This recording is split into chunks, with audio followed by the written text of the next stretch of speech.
What's up guys, this is Valentina with Bigger Creations, and today we're talking about the Apple M1 MAX MacBook Pro and whether it's any good for music production. Let's get into it. Here it is, the M1 MAX MacBook Pro.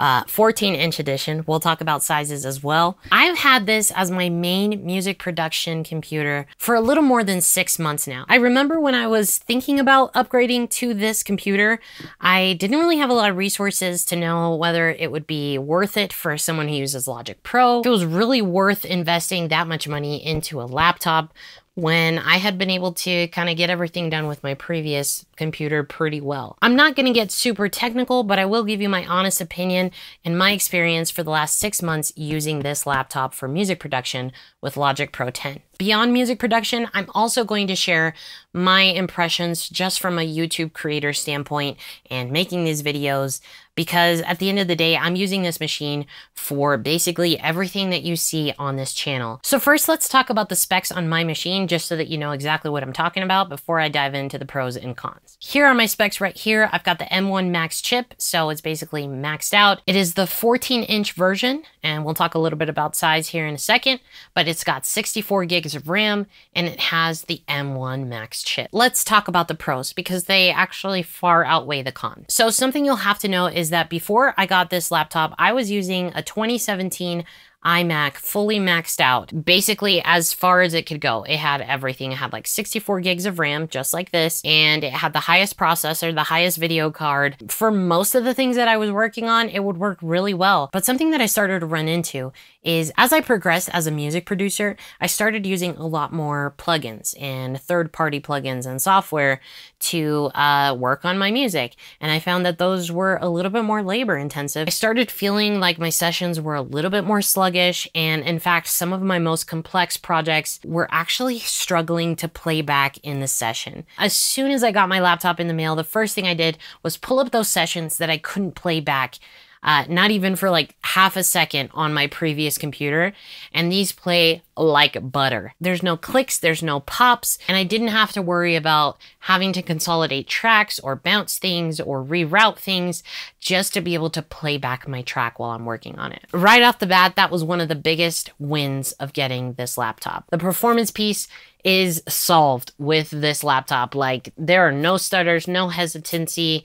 I will say I do get like once in a while, and I can't really pinpoint whether it's the hard drives I'm working off of, because this has happened also when I'm working natively off of the laptop, but very random situations where I'll like just add a new track, like not even duplicating a track, but just hitting the plus sign to add a new track in Logic, and all of a sudden I'll get the beach ball of death for like ever.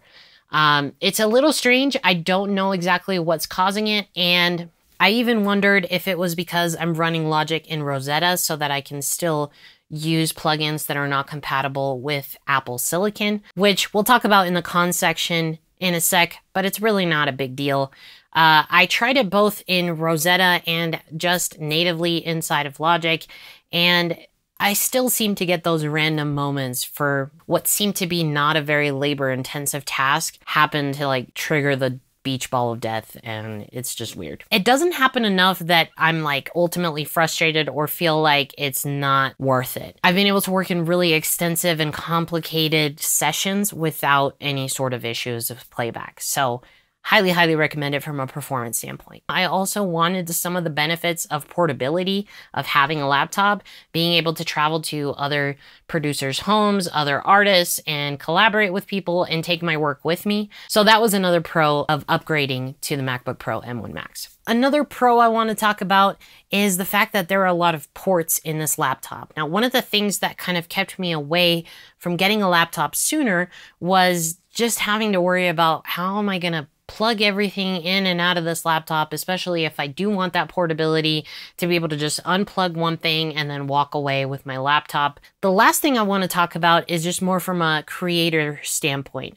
Now, I use Adobe Premiere to edit my videos. I shoot in 4K, and typically I'm used to shooting proxies natively in my camera because I know that my computer wouldn't play them back smoothly when I'm editing. Basically, these proxies are just low resolution versions of your files that you can use to edit with, and then relink those files to the high-res files when it's time to export. So basically it makes the actual editing process a little bit more smooth and less labor intensive so that you can actually see what you're editing. The other thing that has saved me hours and hours of my life has been with exporting videos. What used to be like exporting a 12-minute video used to take a couple, maybe 3 hours, now is done in like 3 to 7 minutes. So it's a huge time saver. It's really efficient and just allows you to get your work done both in Logic Pro and in Adobe Premiere. And I know for a fact it happens in Final Cut Pro as well. So overall, those are my thoughts on the pros and whether I think it was worth getting this laptop.